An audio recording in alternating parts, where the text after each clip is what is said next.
Welcome everyone joining us from the Americas and from Europe, the Middle East, Africa, Asia, where it is morning, afternoon, or evening somewhere. And I would like to thank you all for joining us today, just 1 week before the midterm elections. In another week from now, it will become clear how many of us have voted. Democrats Abroad has been working very, very hard to get out the vote with all of its tools. And we are continuing our work. And I want to put in a plug for what is happening right now. Democrats Abroad, roughly 150 of our intrepid phone bankers are out there making calls to voters in New York and Tennessee, where the deadline for making your ballot request is tomorrow. We're also doing the same in Wisconsin, where the date is November 3rd, and then moving from Georgia, Texas, more or less all over the United States where races are very close. So if you are a experienced phone banker for Democrats Abroad, this is a time to get back on, make some more calls. And if you need training, I'm going to ask Betsy, who has our run of show there, also maybe to drop some links into our chat box for our phone banking, our final crunch campaigns where we have the chance to make the difference again. We know there are close races everywhere. It's kind of a big lift for us this time to hold the House, win our Senate majority, make it bigger, and get into a place where we can accomplish things that we wanted to accomplish in 2021, in 2023. We know that because we didn't get everything done in 21, it is an especially heavy lift for us right now. We're going to talk more about that after the elections. But today our topic is what we can do for better voting, for a better democracy. We have some excellent guests with us today who will help us wrap our heads around the complexity of the options we can consider. With that, I'd like to turn things over to Daniel Stein. Daniel, take it away. Thank you very much, Bruce. We are here today, as Bruce said, and I appreciate your getting us started there. I am going to give a brief introduction to this event on better voting for better democracy, and then I will introduce our speakers, Jonathan Perloe and Nadia Tawfiq, and I hope I pronounced your name there correctly, Nadia. I apologize if I messed that up. Jonathan will talk for about 20 minutes and Nadia for 10. Each talk will be followed by a question and answer session, which will be chaired by Betsy Ettore, our monthly Mondays co-host. And we ask that if you have questions, you please put a * hand up in the chat box, and we'll moderate your questions in order. Bruce Murray, the chair of the Progressive Caucus of Democrats Abroad, will speak last on other voting systems. For the last minutes of our event, we will have pro-DA announcements from Bruce Murray and Sue Alexnis, the chair and vice chair, respectively, of pro-DA. So to start, in this event, we will hear from advocates of ranked choice voting, or RCV, which has been increasing in popularity in the last few years. Municipalities from New York to Portland, Oregon, New York City to Portland, Oregon, have implemented some form of RCV, ranked choice voting, and others are considering it. We will also discuss some other options for improving our elections, such as approval voting and single transferable vote systems, which you may have read about in our pre-event links that were sent out. To begin today, we have the pleasure of having as one of our guests, Jonathan Perloe, co-founder of Voter Choice Connecticut. Jonathan has agreed to explain what ranked choice voting is, what problems it addresses, and a bit about its progress in Connecticut. Jonathan is an election reform and gun violence prevention activist living in Greenwich, Connecticut. He co-founded and leads Voter Choice Connecticut, the citizens group working to bring ranked choice voting to Connecticut. Since the 2016 election, he has been active in efforts to protect and expand voting rights and strengthen our democracy, including the successful grassroots effort to get Connecticut to join the National Popular Vote Compact in 2018. Following a long career in marketing communication strategy on both the client and agency side, Jonathan moved into legislative advocacy, where he now serves as Director of Communications for Connecticut Against Gun Violence. Jonathan, please, the floor is yours. Thank you so much, Daniel. Thank you to the Democrats abroad for hosting this event. I know Nadia and Diane love to talk about ranked choice voting, so we're very excited for the opportunity today. So I'm going to jump right in, spend about 20 minutes kind of giving the overview. I'll save stuff about what's happening in Connecticut to later so that we have time to get through everything. So I'm going to share my screen. And everybody can see that? Okay, so I'd like to talk a little bit about why we believe ranked choice voting is a must-have election reform. As I guess Bruce and Daniel observed, this is something that is getting a lot of attention over the past couple of years.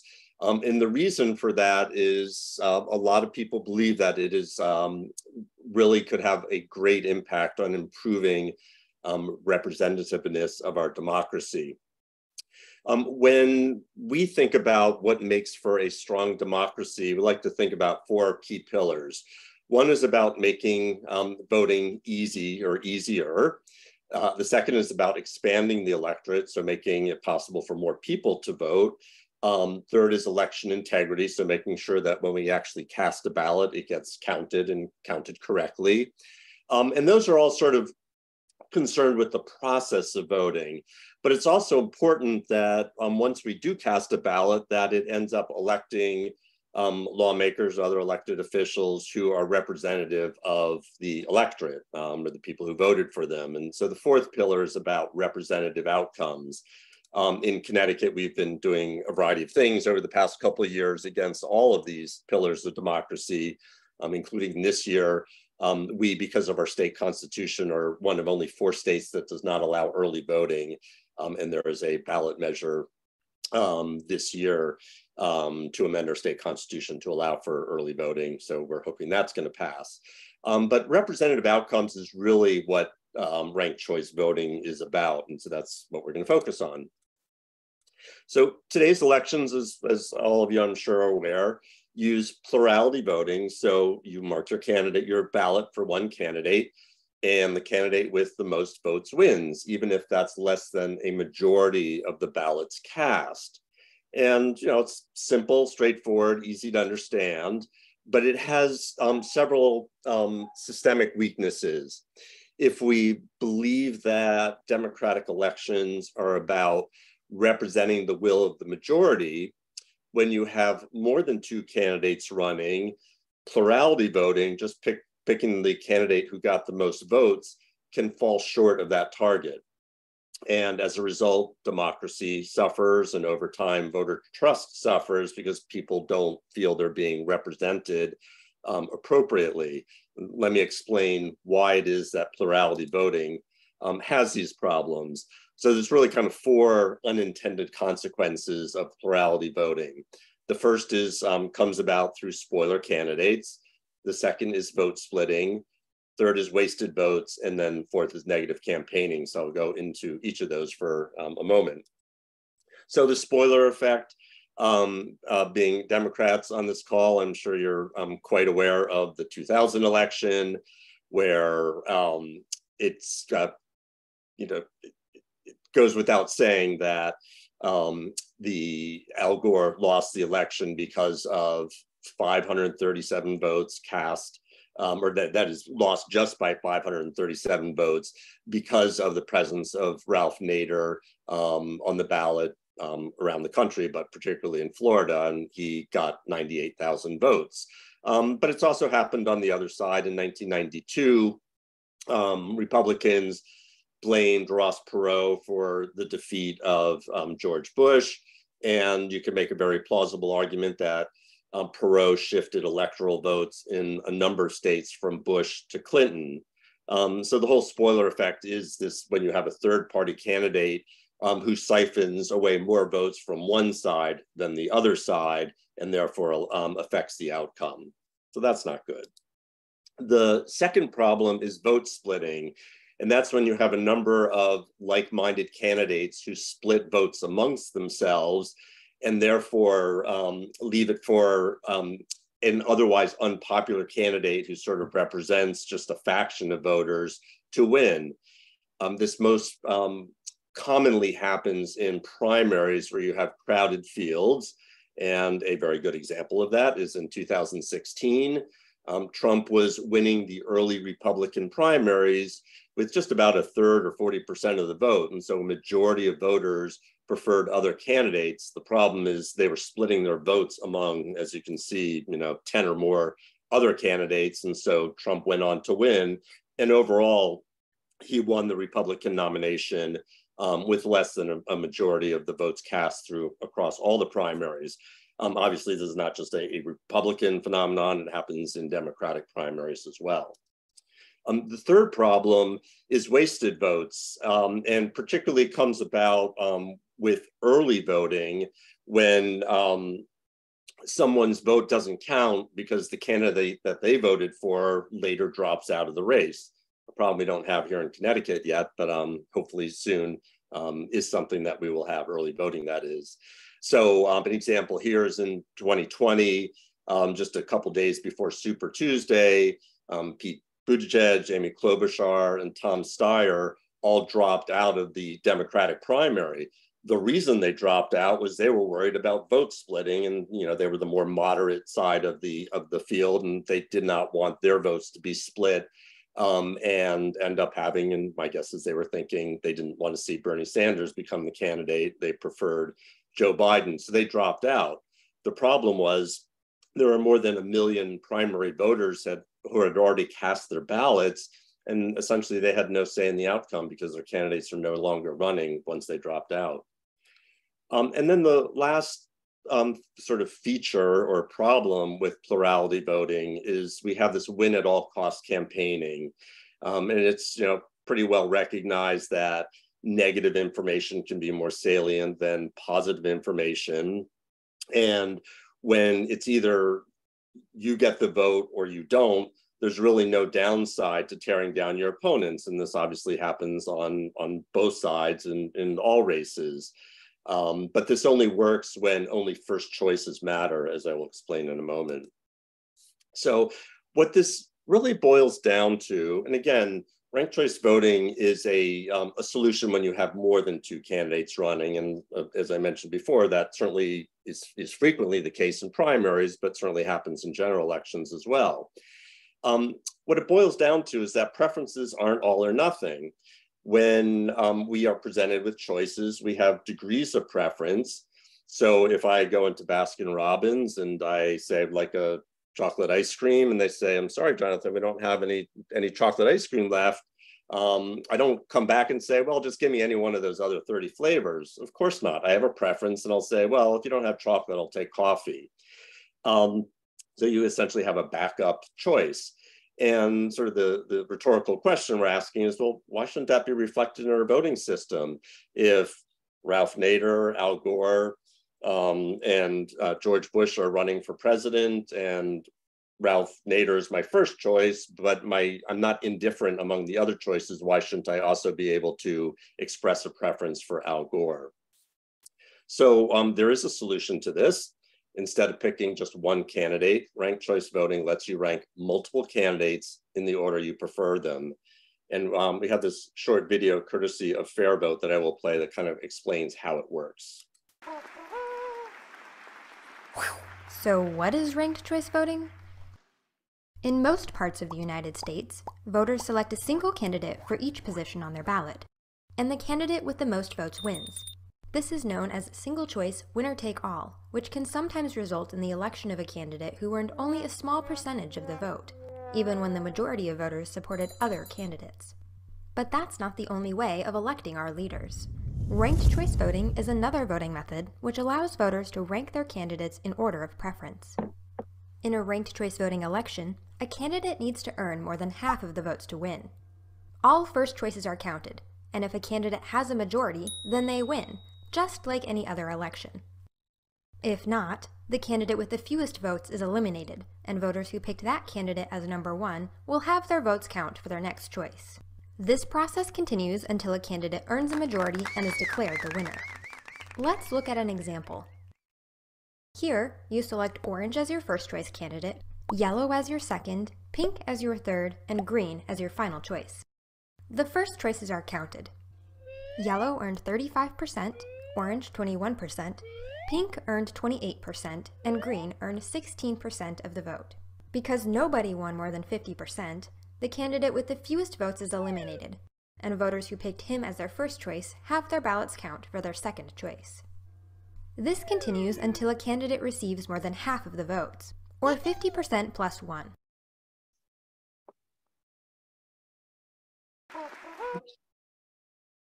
Sorry. So just to recap, the key elements of ranked choice voting: you have the option to rank candidates according to preference. You don't have to. If you just want to pick one choice like you do in plurality voting, that's okay, but you do have the option of ranking the additional candidates. First choice votes are tallied, and if one candidate gets a majority of votes cast, that candidate is the winner, just like in a plurality election. But if no candidate gets a majority of votes, 50% plus 1, there's an instant runoff. And so sometimes RCV is also known as instant runoff voting. The candidate with the fewest votes is eliminated, and the voters who picked that candidate as their first choice, their second choice comes into play, and their second choices are allocated to the remaining candidates.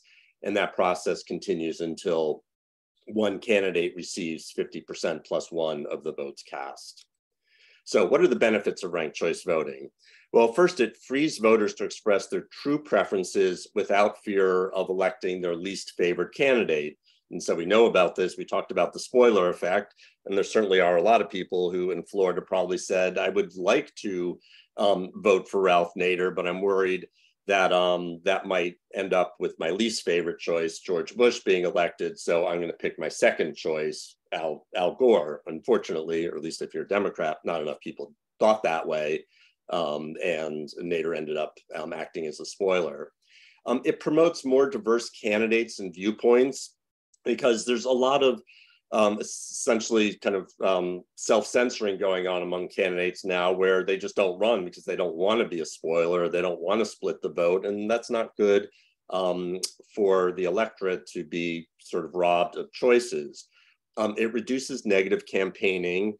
If, let's say, I'm out canvassing and I see one of my opponent's lawn signs, in front of a house, I might still go to that house and say, hey, I see, George is your first choice, but let me just tell you a little bit about myself, and we share some things in common. So I would encourage you to rank me as your second choice. We saw that happened in Alaska. And so rather than tearing down your opponent, you're actually looking for areas of agreement. Most importantly, really, is that it ensures that the winner has majority support. Now, it might not mean that the winning candidate was the first choice of everybody, but it represents the consensus of the majority of voters. And over time, we believe that will increase voter confidence in our democracy. Ranked choice voting is being recognized for its reform potential. Back in, I think it was either 2019 or 2020, the American Academy of Arts and Sciences came out with a really interesting report on a whole bunch of reforms for what they say reinventing the American democracy. And one of those was ranked choice voting to achieve equality of voice and representation. And it's certainly, ranked choice voting has been featured in a lot of op-eds, and a lot of people have spoken in favor of it. In my work over the past several years, the most frequent criticism is it's too complicated. People aren't going to get it. But the fact is, well, it may be a little difficult to explain when you look at a ballot and you just are asked to rank your first, second, and third choice. It's pretty straightforward. So lots of polling have shown that voters get ranked choice voting, how it works. They actually take advantage of the opportunity to rank multiple candidates, and they prefer it. New York City is probably the largest geography where it's been used, and so it was used in 2021 in their mayoral primary, and the results were overwhelmingly positive in terms of understanding, using, and preferring it, wanting to continue to use it, and it's consistent with polls that have been conducted elsewhere. A lot of people will say, well, so does ranked choice voting favor Democrats or Republicans? It is inherently a nonpartisan election reform. In elections where RCV might have changed the outcome, it doesn't favor one party over another. Certainly in a specific election, it might favor the Democrat or the Republican, but there's no systematic bias one way or the other. And what we like to say is it favors voters, that gives them more choice, and the outcome reflects their consensus. It is good for underrepresented communities. It increases the number of women and candidates of color who run, and it also increases their success rate, so their actual ability to win. There's been some concern that it might have a disparate impact on different voting constituencies, and that has not been found to be the case. It actually increases voter turnout, and it doesn't do so among one group of voters versus another. And there have been specific surveys that show that voters of color understand ranked choice voting, they use the ranking options, and they favor continued use of ranked choice voting, just like other voters.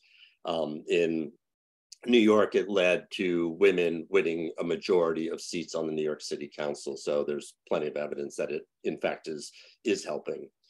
And then, as I mentioned, it encourages moderation. There was this interesting article back in April that perhaps if you looked at the two Republicans who supported Ketanji Brown Jackson's nomination to the Supreme Court, they were from Alaska and Maine, the two states that use ranked choice voting.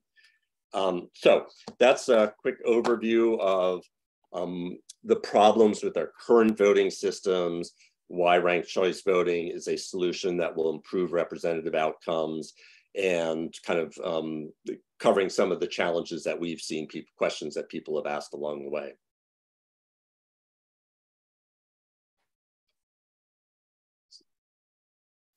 Well, that's fantastic. Thank you so much, Jonathan. I want to open up the space now to questions, and I will encourage questions with an initial one. You mentioned that it encourages moderation, and that moderation can exist in the form of candidates perhaps campaigning more positively rather than negatively, and perhaps it also encourages moderation in the ultimate result of the election. And there have been some critiques that I've seen of ranked choice voting kind of bringing us, rather than a more progressive or people-centered, worker-centered outcome of the elections, that it actually brings us to the center. And the New York City mayor election is actually an example of that.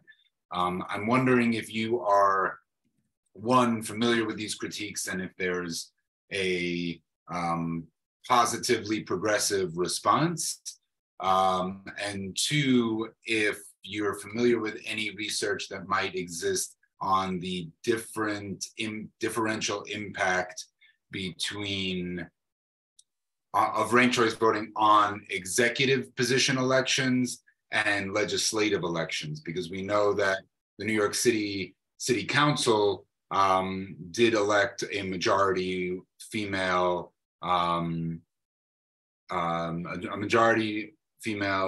city council, and also I'm not sure how progressive that majority female city council is, but maybe you could tell us a little bit about what you know about the differential impacts between executive and legislative, if there are any outcomes in terms of ranked choice voting, and what positive progressive response there might be to concerns about it bringing us to the center rather than right. So I'm not personally familiar with any analysis that is done to sort of figure out, well, certainly the difference between executive versus legislative, that I've not seen that covered, and I'll ask Diane and Nadia to chime in if they have. I think Nadia put it in her comment was exactly what I was going to say. Ranked choice voting favors candidates who best represent the electorate. And if those are, if progressive, issues are those issues, then they will win. If more moderate views are those views, then they will win. When people, or when legislators sort of talk about, their concerns about how it will impact them, my response is, if you have, positions or platforms or policies that are broadly, favored among the electorate, you have nothing to worry about. And I think, that is, that's what our democracy is about. It's supposed to represent the will of the majority. So I haven't seen any specific studies on this question in terms of, does it result in more moderate candidates? Personally, and I am a Democrat, I feel that our policies are even our progressive policies are broadly popular. And so I think this is good for Democrats, not because it favors Democrats, but it favors the policies that Democrats stand for. Yeah, if I can just add, Daniel, I have seen the critique, but like Jonathan said, I haven't seen any data or any studies that confirm that. And I was actually talking to a friend about this the other day, and they were like, well, people tend to favor moderates, that's why they win. And I said, no, that's not true.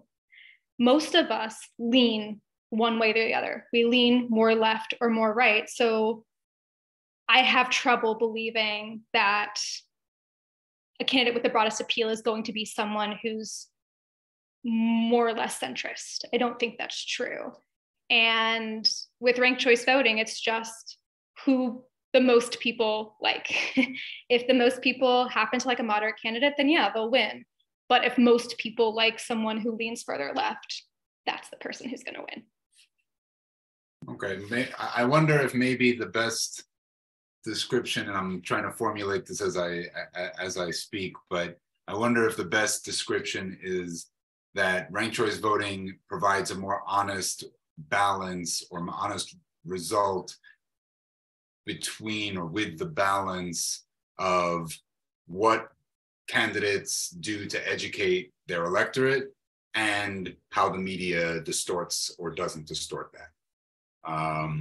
So perhaps it's, I don't know, that's sort of how I best formulate it just off the top of my head. But I think I tend to agree, and I'm happy to see ranked choice voting growing, and I will open up the conversation now to perhaps other questions. I don't know if there's anyone who has star hand up in the chat. There you go, Betsy, if you want to go give over the mic to Bruce, I guess. Bruce Sure, Miller. Bruce and then Bruce Miller.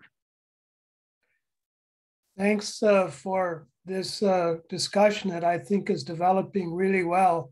I'm also imagining that we could spend quite a bit of time discussing some of just what Jonathan presented. And I'm glad that we'll have kind of a general discussion a little later in the meeting. I would like it if, Jonathan, you could just respond briefly now, but maybe Nadia or Diane would like to too. Is ranked choice voting building momentum? Diane said it's on the ballot in Evanston. I think it's also on the ballot in Fort Collins, Colorado. It's in Alaska and Maine. What's going on?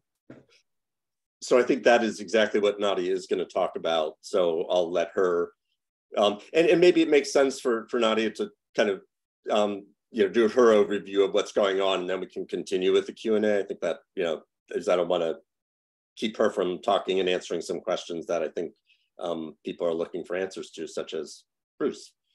before Nadia speaks, I really am interested in what Bruce Miller and also Rick Weeks are asking.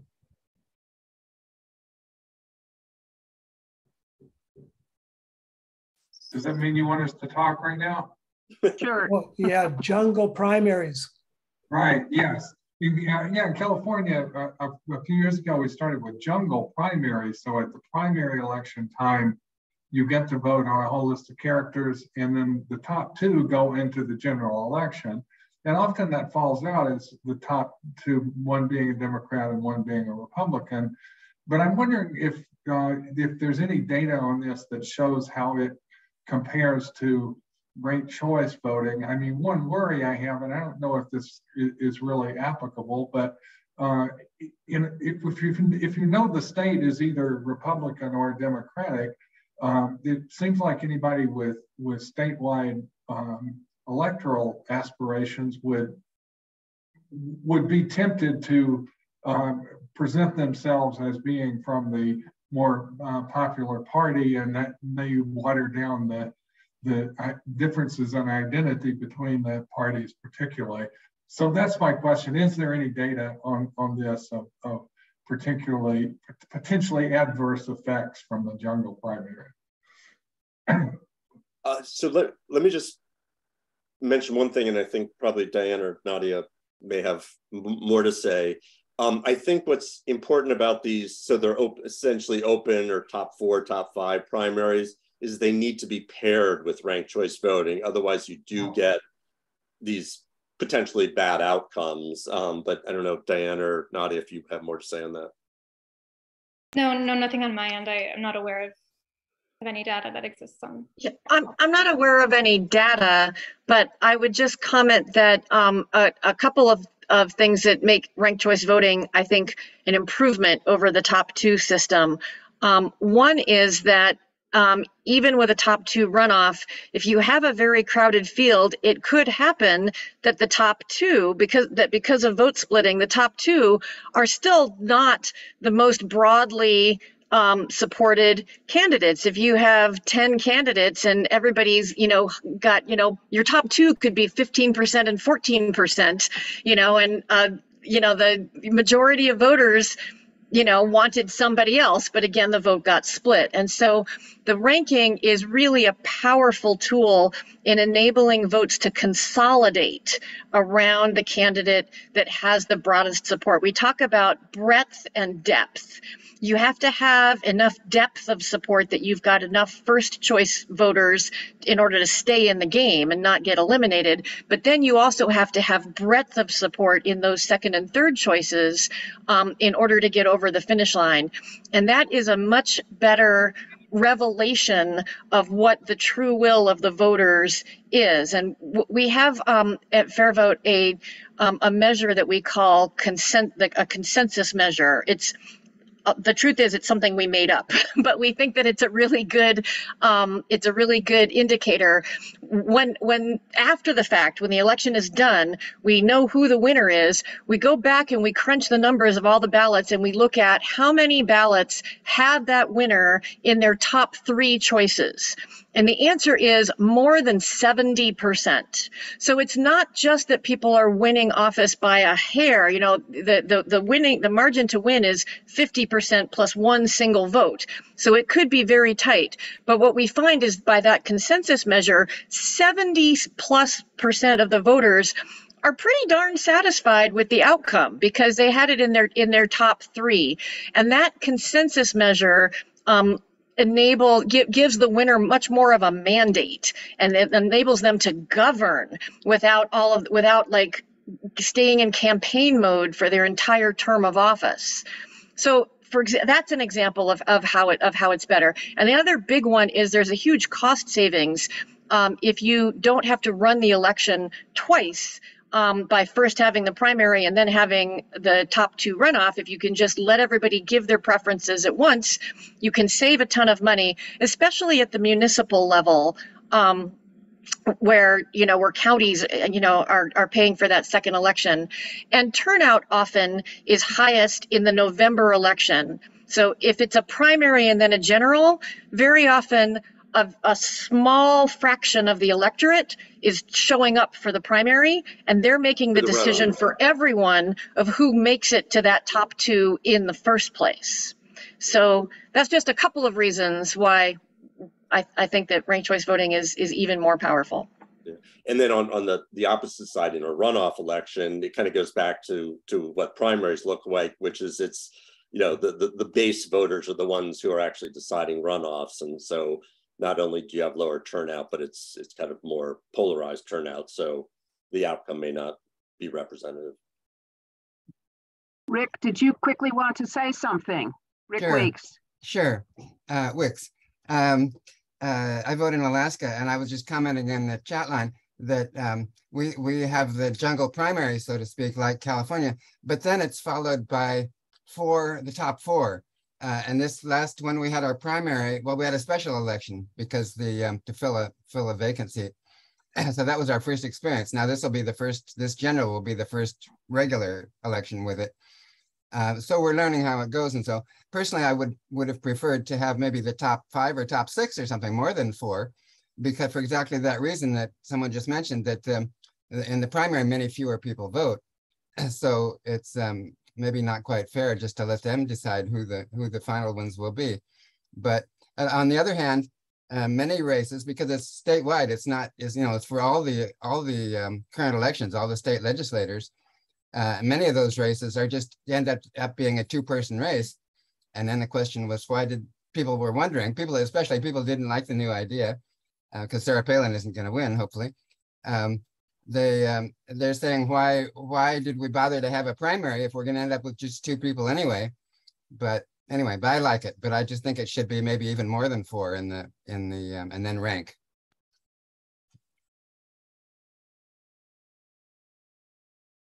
All right. And Looks like the queue's closed, Daniel. Thank you very much, Betsy. So I want to say thank you to Nadia for your patience in hearing some questions before we turn the mic over to you, which I would like to do just now as I read through your lovely introduction and bio. So we have our second speaker today, who is Nadia Tawfiq. And again, Nadia, please correct me if I am pronouncing that wrong. No, I'm very impressed. Correct. Thank you.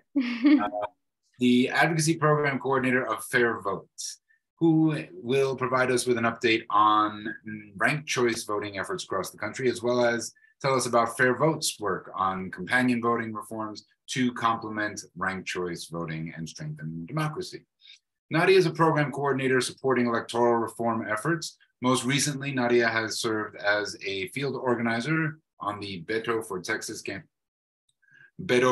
campaign, where she built a grassroots campaign of volunteers across Houston. Prior to the campaign, Nadia was a program associate for the American Association for the Advancement of Science, where she facilitated international STEM entrepreneurship competitions. A graduate of Austin College, Nadia holds dual degrees in political science and sociology. Please, Nadia, take it away. Thank you so much. Diane will be sharing some slides for me. It hasn't popped up for me yet. Can anyone else see it? So just be okay, there it is. Before I dive into this slide, I wanted to talk a little bit about my bucket of work, and it's also Diane's bucket of work that is most relevant to the presentation today. We have an RCV network, RCV coalition of several organizations and groups across the country. Some are formally 501c3 organizations, some are just super grassroots volunteers who care about ranked choice voting and want to see it either in their city or in their state. And we've had this coalition for quite some time now, and we meet twice a month. We used to meet to have everyone kind of give an update on what might be happening in their city or state. And we kind of got feedback from everyone on how they might like to see that change and what they might prefer. And now we have speakers talk about things that might be relevant or of interest to our coalition members. So that could be anything from like how can we fundraise? What's the best way to campaign for ranked choice voting? Various things. And our biggest involvement with these state groups is when they have a ballot initiative that they're working on, or they're campaigning for ranked choice voting, we figure out how we can best help with them. We don't want to step on any toes. We don't kind of decide for ourselves what the best way to help is. But I'll use an example with FairVote Washington right now. They've got quite a few ballot initiatives up. They have one in Seattle, one in Clark County, and one in San Juan County. And they needed the most help recently in Clark County. So myself and Diane and a few other people from FairVote went and did some canvassing for ranked choice voting. And kind of how we help will look different based on the needs of each group and what's going on there. But just kind of wanted to give that little bit of information before I hop into the presentation. Can you go to the next slide, please, Diane? So where ranked choice voting is used. So as of September this year, 56 cities, counties, and states have RCV in place, reaching approximately 11 million voters. This includes 2 states, 1 county, and 53 cities. Military and overseas voters cast RCV ballots in federal runoff elections in 6 states, as I'm sure many of you know, and 43 jurisdictions used RCV in their most recent elections. So in the past couple of years, RCV has gained an incredible amount of traction. This is just a current map of where RCV is used. As you can see, the different colors represent different things. So the purple is where it's used statewide, the light pink, oh. Did it disappear for anyone else, or is it just me? Still see it. Oh, I don't know why, okay. For some reason, it's gone on my end. It's still up. I'm still sharing. Oh, that's weird. That's it. I'll just look at my own. That's fine. Okay. The light pink is party primary elections, so on and so forth. The next slide, please, Diane. So current ballot initiatives, as I mentioned, in Washington, Clark County, San Juan County, and Seattle all have initiatives up for ranked choice voting. For Clark County, it would be for county elections. For Seattle, it would be for mayor, city council, and city attorney. And in Illinois, as Diane mentioned earlier, in Evanston, the city council voted to place a referendum on the ballot asking voters whether to adopt RCV for local elections or not. So folks in Evanston, are working really hard campaigning for that right now. Next slide, please. And these are the rest of the 2022 ballot initiatives. So in Nevada, voters will vote on a state constitutional amendment to establish a final 5 voting system after Nevada voters first collected sufficient signatures to place the measure on the ballot. So with final 5 voting, voters would vote for one candidate during a nonpartisan open primary, then in the general election would use RCV to choose among those top 5 finalists. The state Supreme Court upheld the measure, and on July 20th, the state confirmed its place on the ballot. Implementation would require a vote of approval both November of this year and November of 2024. So a little bit about Portland, Oregon. They voted to refer a measure to the November ballot that would use RCV for all offices. Colorado passed legislation in 2021 allowing cities to adopt RCV for municipal elections. If the measure passes, Fort Collins will join 5 other Colorado cities that are already using RCV. And California and Ohio, that would apply to city council elections. Next slide, please. So what places will be using RCV this November? I think this is a great example of just how much traction RCV has gained in the last couple of years. This is a pretty long list of places that are going to be using it. Corvallis, Oregon adopted RCV by a city council vote in 2022. Palm Desert, California adopted proportional RCV as part of a California Voting Rights Act settlement. Albany, which was a years long effort, adopted proportional RCV by ballot initiative. 73% of voters supported the initiative. Other locations, as you all know, Alaska and Maine, San Francisco, Oakland, Berkeley, and all of these places have been using it for a long time. I think Arden is the longest. Arden, Delaware is the longest, followed closely by San Francisco. They've been using it since 2004. So that's 2 states and 10 cities that will be using RCV on November 8th to select their elected officials. And that includes senator, governor, district attorney, mayor, and more. Next slide, please. Recent successes. So I know we talked a little bit about New York City already, but I wanted to highlight some really cool things that happened with RCV in New York City. Nearly 9 in 10 voters ranked multiple candidates for mayor. I know a common fear is that people won't rank candidates. They'll just, make their first choice, and then RCV won't be much different from the method of voting that we currently use. That's generally not true. In the city council elections, candidates of color won 35 Democratic primaries, up from 26 primaries in the previous cycle. 73% of all candidates were people of color, and 43% were women or non-binary. We often say that ranked choice voting encourages more candidates of color and more women to run because you have that smaller fear of negative campaigning, because you're encouraged to try to get people second votes. So there tends to be less vitriol. And then I won't read off the last bullet point, but you can look at it a little bit. It just highlights some of the cool things that happened with this election and who won. So I will go to the next slide. Just recent successes continued. This is Utah.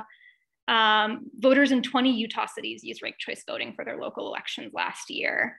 RCV elected mayors and city councilors with broad support.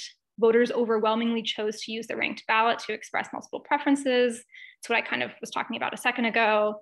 Voters reported that they liked using RCV. Election integrity was upheld as results were confirmed in a recount, and state legislators have continued to express support for the program. And then the next slide, East Point, Michigan. In 2019, East Point adopted proportional RCV, and it has now been used in 2 citywide elections. In 2019, proportional RCV was used to elect 2 council members, and and in 2020, single winner RCV was used to fill a vacant seat. Voter turnout increased. African-American voters had an influence in the outcome of the election. Ranked choice voting encouraged candidates to appeal to historically underrepresented communities, including the Black community in East Point. And RCV demonstrated support across the community, regardless of race. 69% of voters supported using ranked choice voting to elect 2 members of city council. So I will go to the next slide. I feel like Maine and Alaska have been kind of the biggest talk regarding RCV, so I just wanted to highlight those 2 in this presentation. So I want to talk about the Maine 2018 general election. In November of 2018, 3 high-profile Maine races, one of the state's U.S. senators and both of its U.S. House seats, included at least 3 candidates each, and therefore would be able to use the ranked ballot. Golden won because he earned the support of 142,444 voters to Poliquin's 138,931. Turnout was strong, with about 60.2% of eligible voters turning out. This represents an 11% increase in ballots cast compared to the last time Maine held an open seat contest for governor in 2010, which attracted about 55.9% of eligible voters. I'll go to the next slide. I wanted to include these figures because they just represent some of the benefits of ranked choice voting for this particular election. So the first one highlights that the majority of Maine voters want to continue using RCV. The second one shows that almost every single ballot was valid. And then the third one, 97% of voters in Maine's 2nd congressional district, that validity ranked a finalist in the general election. And then the last one, 74% of respondents thought that RCV was either somewhat or very easy to use. And I will go to the next slide. and Alaska. Alaska held its first RCV election in August. Mary Peltola led by 9 points among first choice preferences and also earned enough second choice rankings to hold on to her lead. Voter turnout was higher than the last 3 primaries in Alaska. According to a new poll, 85% of Alaskans said ranking is simple and 95% said that they received instructions on how to complete their ranked ballot.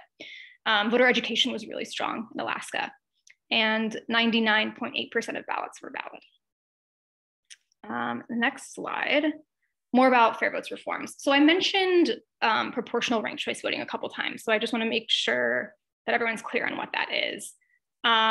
Voting and vote counting under proportional ranked choice voting is very similar to ranked choice voting. The one difference is that instead of one candidate winning with the majority of the votes, several candidates win with smaller shares. So you can see in this figure below, their election thresholds. So if one person is going to win, they need to win with 50% plus one of the vote, like we've highlighted before. But then the threshold lowers depending on how many seats we're going to elect. So it's straightforward for voters. Just like ranked choice voting, you rank candidates in order of choice. Candidates who receive a certain share of votes, the threshold, are elected based on the number of open seats. For example, if there are 3 seats to fill, any candidate who gets more than 25% of the vote earns a seat. Excess votes, those above the threshold, are then counted for the voters' second choices. After excess votes are distributed, the candidate with the fewest votes is eliminated. Votes for the defeated candidate are then allocated to voters' second choice candidates, so on and so forth. You might be asking why. Under proportional ranked choice voting, representation is more accessible for racial and ethnic minority groups. And research shows that women will win elections at higher rates in multi-winner districts. And one more slide, more about FairVote's reforms. So our 3 main reforms are ranked choice voting, proportional ranked choice voting, and the Fair Representation Act. The Fair Representation Act is kind of an umbrella for those other reforms. This would include multi-winner districts combined with a fair election system, which would effectively eliminate gerrymandering by allowing nearly every voter to elect candidates they support. Ranked choice voting would be required for all US House and Senate elections, and independent commissions would be required, any state drawing district lines would have to do so by establishing a Citizens Independent Redistricting Commission. And we understand that this is a big effort that is not going to happen overnight. And FairVote's been working towards it for a long time. And our hope is that within the next 10 years, we'll see more progress there. And I will stop there. Thank you. All right, fantastic. Thank you very much, Nadia. I want to start the second round of questions here off with I guess 2 questions. One that maybe you or Diane might have a response to, and that is regarding the approval voting system. I appreciate you describing proportional ranked choice voting, and I'm wondering if there is any knowledge that either of you could share about the approval voting system that I understand to exist in Seattle. And if that's a question that we don't have an answer to, I wonder if there's any information about what right-wing efforts might exist in Alaska to make sure that 99.8% of ballots don't come back as valid next time when it's done again, because certainly I'm sure that's work that's being done within the right in Alaska and beyond. Yeah, I'll be happy to address that. So approval voting is a different method of voting that's been proposed as an alternative to plurality voting. And it works differently than ranked choice voting in that you don't rank order the candidates, you simply approve or don't approve. You bubble in any of the candidates who you would be okay with, who you would approve. And then whichever candidate gets the most approvals, is the winner. So I think, at FairVote, we feel like we admire the intent behind it, and I think that it is an improvement over plurality voting, or it on paper it should be an improvement over plurality voting, but it has a couple of kind of fatal flaws from our perspective, which is that the truth is that voters usually do have a difference in how much they approve of different candidates. They don't actually approve of each of however many candidates equally. And so the approval ballot doesn't allow the voter that nuance of expression.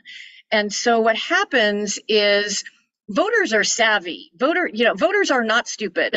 And so it is natural behavior that a voter is going to try to do whatever they can to maximize the chances of success for their favorite candidate. And so if giving a vote to your second choice could potentially help them win instead of your first choice, then what happens is voters actually don't do it. So there's this underlying strategy that's possible with approval voting, and voters tend to do what we call bullet voting, which is just vote for one. Approval voting has not been tested very widely. I have to say it hasn't been used much, in public elections. I think there might be one election where it was used for public elections, but it was used for a while on some college campuses. But to my knowledge, all of the college campuses that tried it out eventually went back to plurality voting, or they switched to ranked choice voting, because what they found was exactly that the voters didn't do it. They only voted for one because they didn't want to help a subsequent choice actually overtake their first choice. So that, to me, that's one of the primary fatal flaws, is that it just doesn't work in reality the way that it was envisioned, sitting around the conference table brainstorming, with algorithms about, how it might work. Most of the examples that we see that describe how it works are scenarios that are hypotheticals. And so it's really, you can pick numbers to make a certain narrative happen, but those narratives don't actually happen in real life because they don't take into account actual voter behavior. So I love the intent. We salute the desire to have something better than plurality, and we certainly invite folks who are interested in approval voting to come join the fight for ranked choice voting, which is, that and even better. That's what we would say about approval. I also wanted to just mention, Daniel, really quickly, because you talked about, are there going to be efforts to thwart ranked choice voting in Alaska? And I don't know the answer to that, but I have a little anecdote that I am excited about, which is in Maine. I think that ranked choice voting has gotten a really bad rap among conservatives because one of the most salient uses of it was that first time that it was used in Maine. And in that election, it happened that the Republicans got the short end of the stick on that. Republicans had been winning in Maine, but the reason that the voters did this whole ballot initiative to adopt ranked choice voting is that a majority of them were not happy with how elections were working. Maine is actually a very independent state, and it leans left, and yet they were getting conservative winners who a lot of voters were not happy with. And so it's not a surprise that when they switched to ranked choice voting, that changed, because ranked choice voting reveals the true will of the voters. So it's not that ranked choice voting helps Democrats and hurts Republicans. It's just that it helps Democrats in Maine, because Maine has more Democrats. In Virginia, on the other hand, the Republicans used ranked choice voting for their nominating convention. It did exactly what it's supposed to do, which is it enabled them to nominate a candidate who had the broadest support across their party. That really helped their get out the vote effort, and the Republicans took back the Virginia legislature and the governor's house, thanks to ranked choice voting. So it goes both ways. The anecdote that I'm excited about is that the conservative governor, the candidate for governor in Maine who lost, Bruce Poliquin, did a lot of bad mouthing of ranked choice voting at the time, and it appears that he might be changing his tune now. That the best thing that conservatives can do is to embrace the system and campaign smartly, using that system to their advantage, which is don't badmouth it, don't tear down your opponents, and don't tell your voters to only vote for you. Not using the system isn't going to help you. And that's what happened in Alaska, is that Sarah Palin encouraged her voters to only vote for her, and that didn't help Begich's voters rank her second. So that's what I don't know whether they will embrace it in Alaska, but it's nice to see Bruce Poliquin potentially changing his tune in Maine. Well, that's great. Thank you so much. And I'll partisanly say I hope perhaps that it's too little too late for Poliquin, but at the same time, I will turn it over now to Betsy, who I think is moderating some upcoming questions. Right. Thanks, Daniel. We have two people who would like to ask questions. Rick Wicks and Bruce Miller next. Rick, you want to take the floor? Yeah. First, just to follow up on what happened in Alaska, Sarah Palin bashed Begich, who was a Republican, and rather conservative Republican, but she bashed him as a rhino, Republican name only. And consequently, half of his voters didn't bother to list a second choice.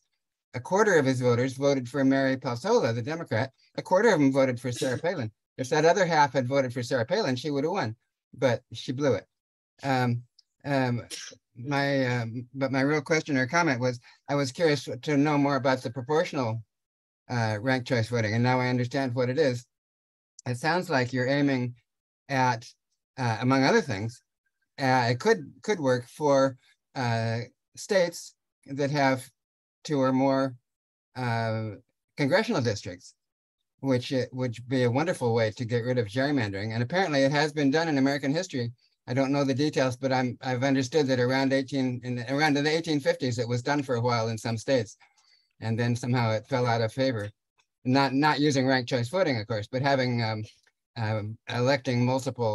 having multi-member district, maybe that's the way you say it. Multi-member, so, right. Yeah, so I think that would be a wonderful thing, a great way to get rid of gerrymandering. Thanks, Rick.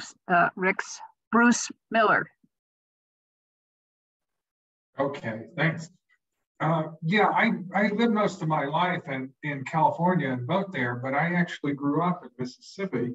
So when I saw that map that showed all these Republican states in the Deep South, Mississippi, Alabama, Arkansas, Louisiana, using a system of ranked choice voting, but only for military voters and overseas voters, that really caught my eye. So my two questions is, one, are they up to some mischief in using that particular arrangement?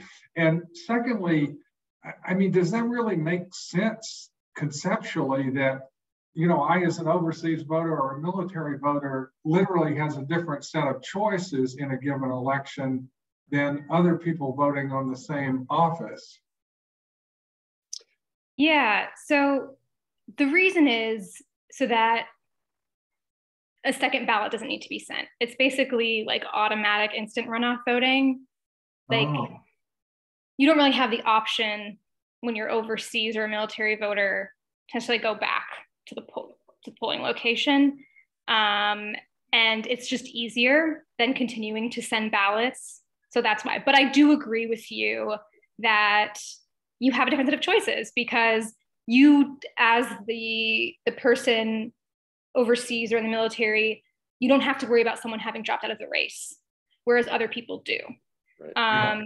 So yeah, I mean, my preference, of course, would be that if military and overseas voters have access to it, so does the rest of the population there. But that's not something that we've been able to achieve in those places yet. But that's the goal. That's the hope. Diane, I don't know if you had anything to add on that.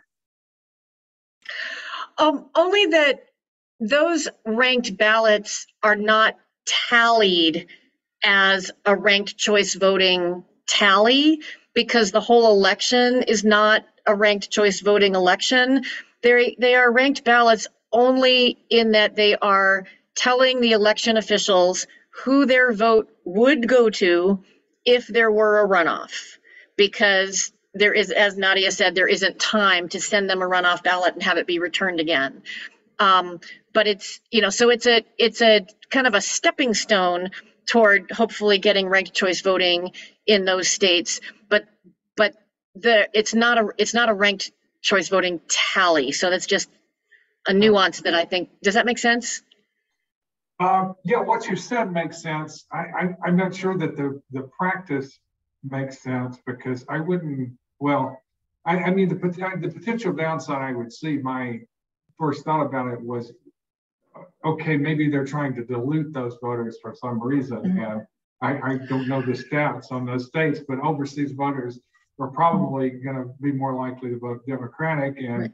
The people from those states in the military are not mostly from wealthy suburbanite families either. Right. No, I don't think they're trying to dilute those votes. I think actually quite the opposite. I think they're trying to empower those voters and make sure that they don't get disenfranchised.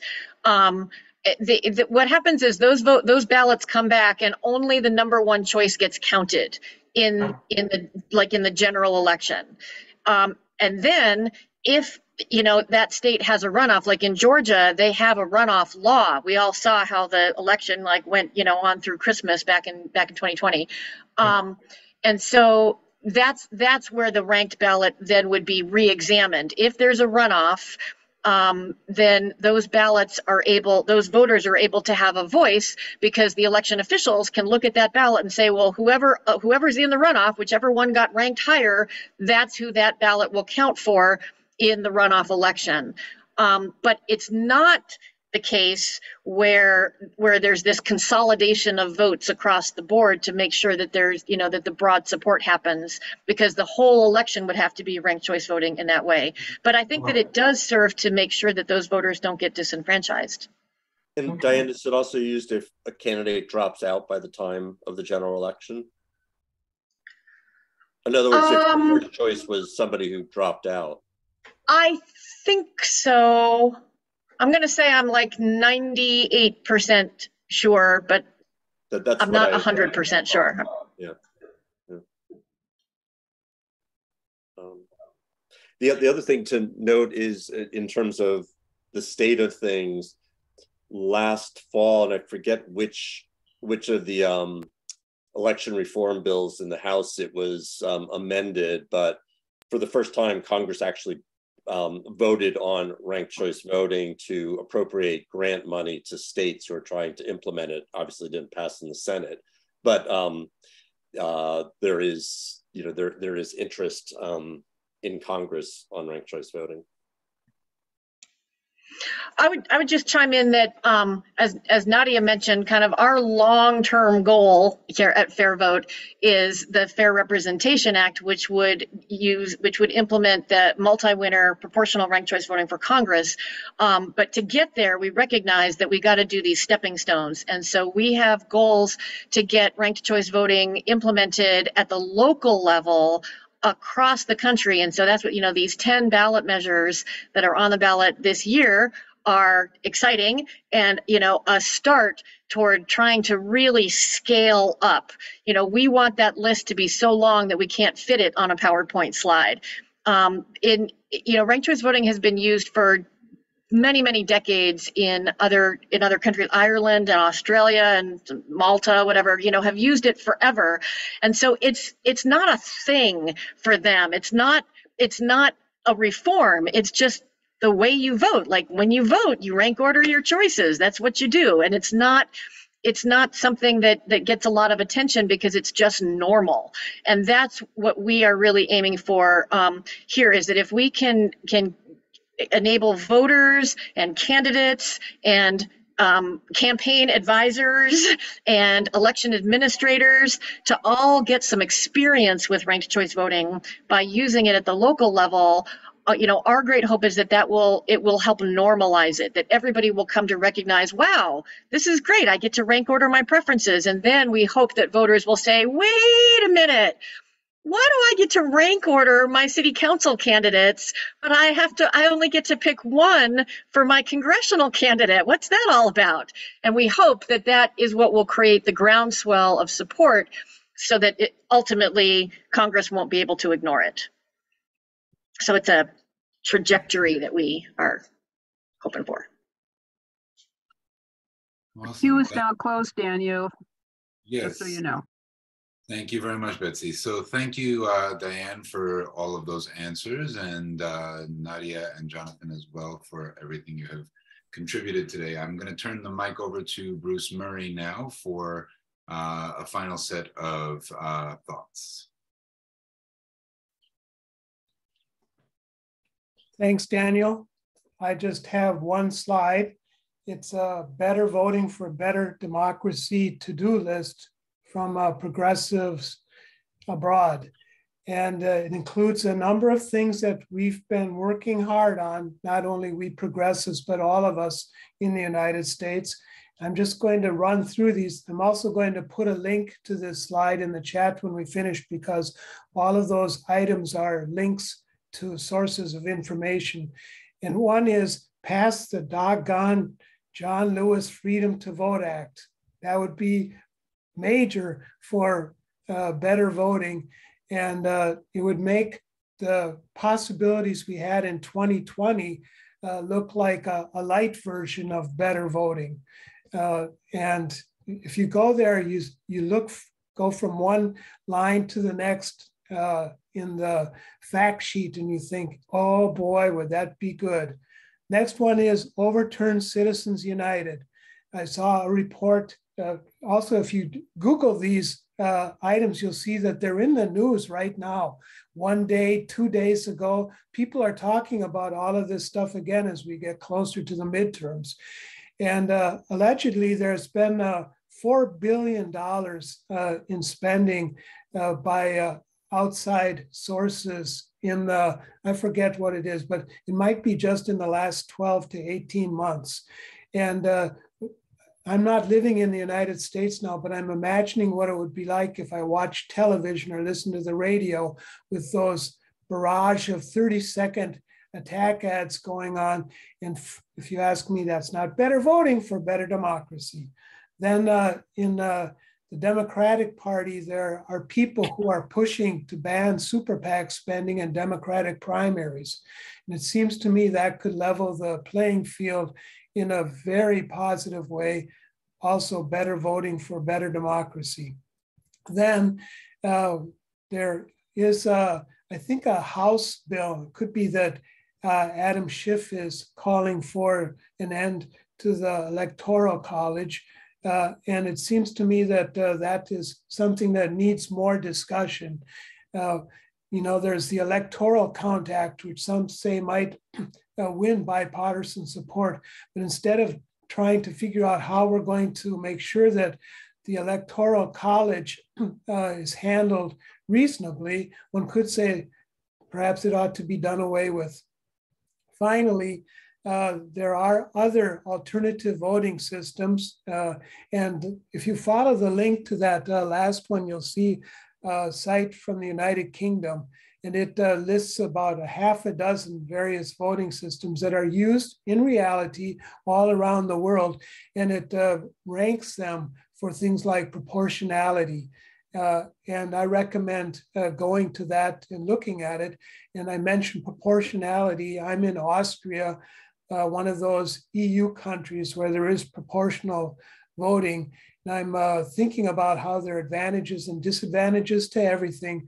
In the United Kingdom, too, where the Tories are in power and they keep nominating and voting for among themselves new prime ministers that then don't work out. And I can imagine with that proportional voting system with the Tories in power, that there are plenty of people who wish that there was some other method and that they could get to a vote again before the current voting period is over and it's time to vote again.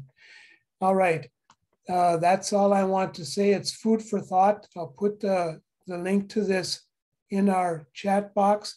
And Daniel, back to you. All right, thank you so much, Bruce. Hopefully everyone will take advantage of all those links in the chat to that slide. But I want to now basically open up the floor for any last minute general Q&As, any questions that we might have about anything we have heard today. Betsy, if you want to moderate any. Yeah, it's Sue has a question. Awesome. Oh, hi, thanks.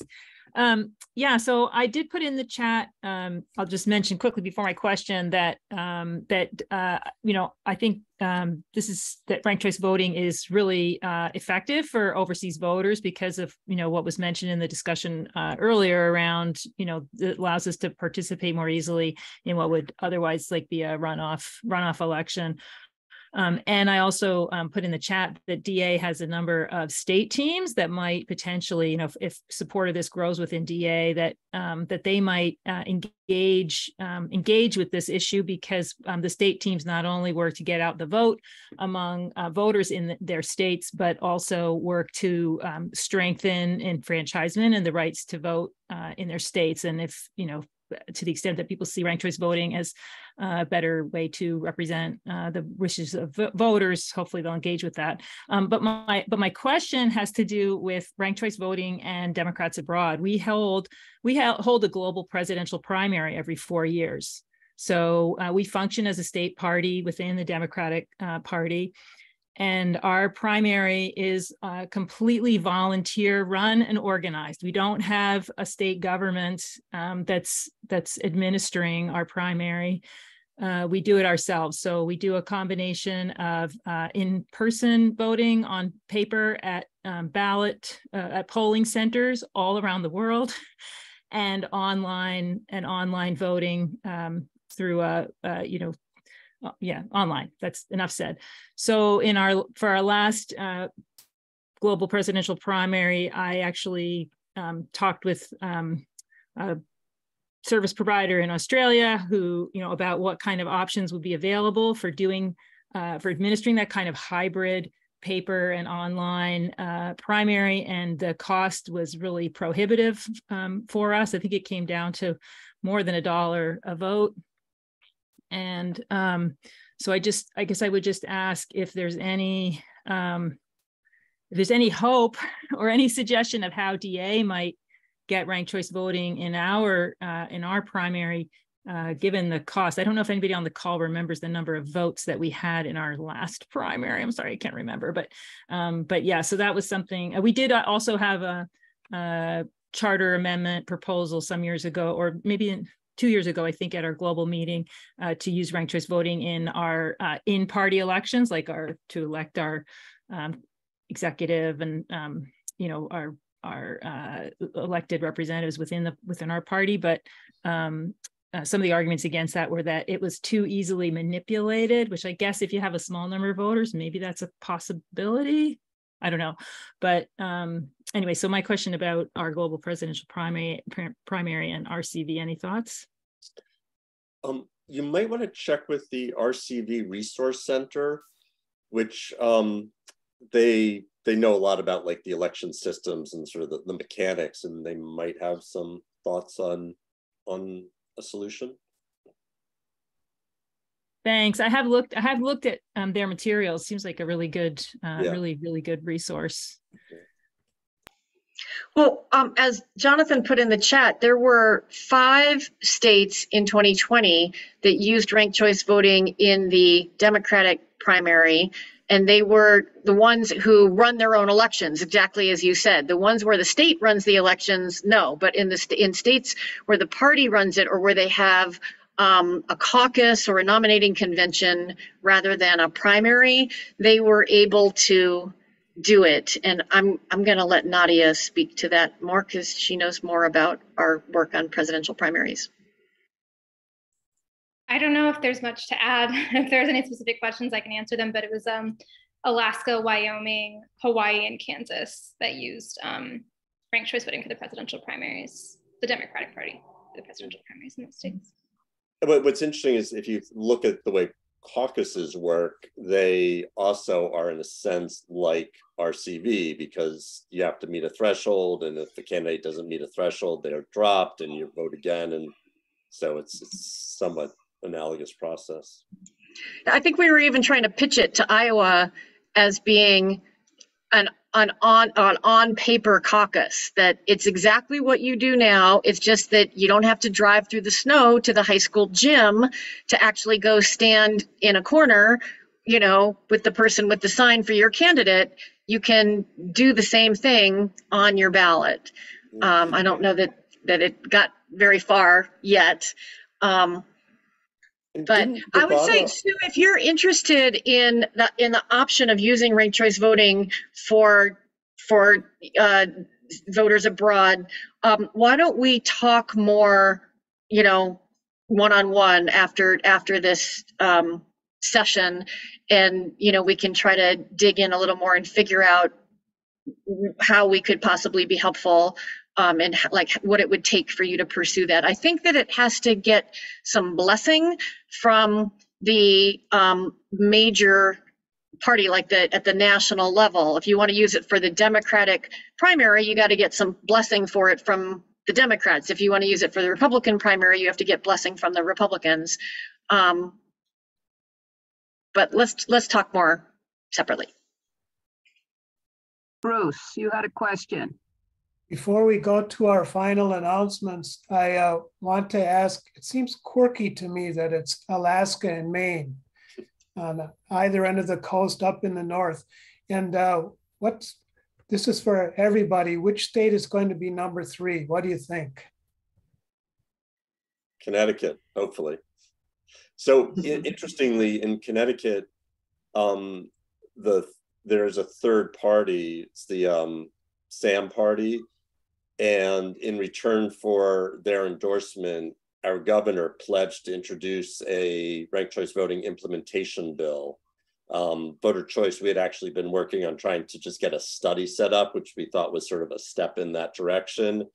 So we'll see where that goes, but the governor has pledged, and he's right now, I'd say, favored to win, to introduce for congressional elections, federal elections, and a municipal option. And so we would love to be number 3.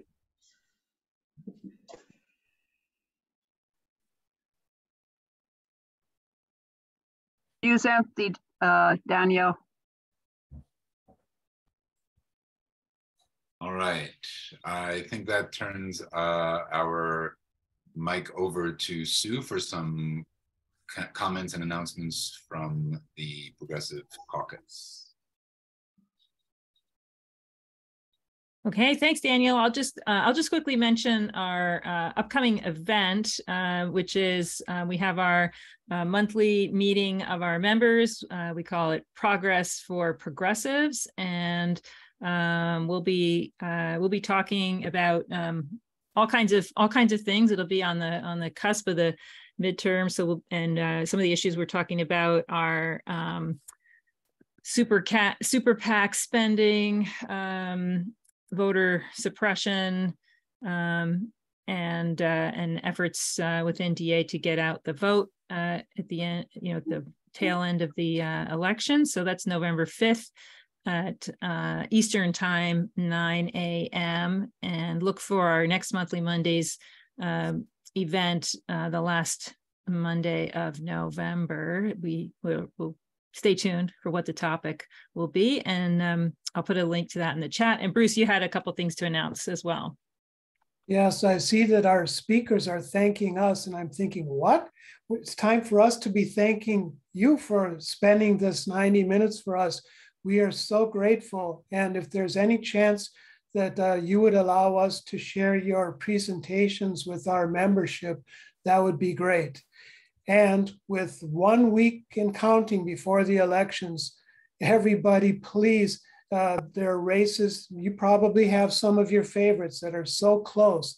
And we can, by getting out the vote, be the margin of difference abroad and in the United States. And as far as abroad is concerned, remember that we have a number of campaigns we're working on.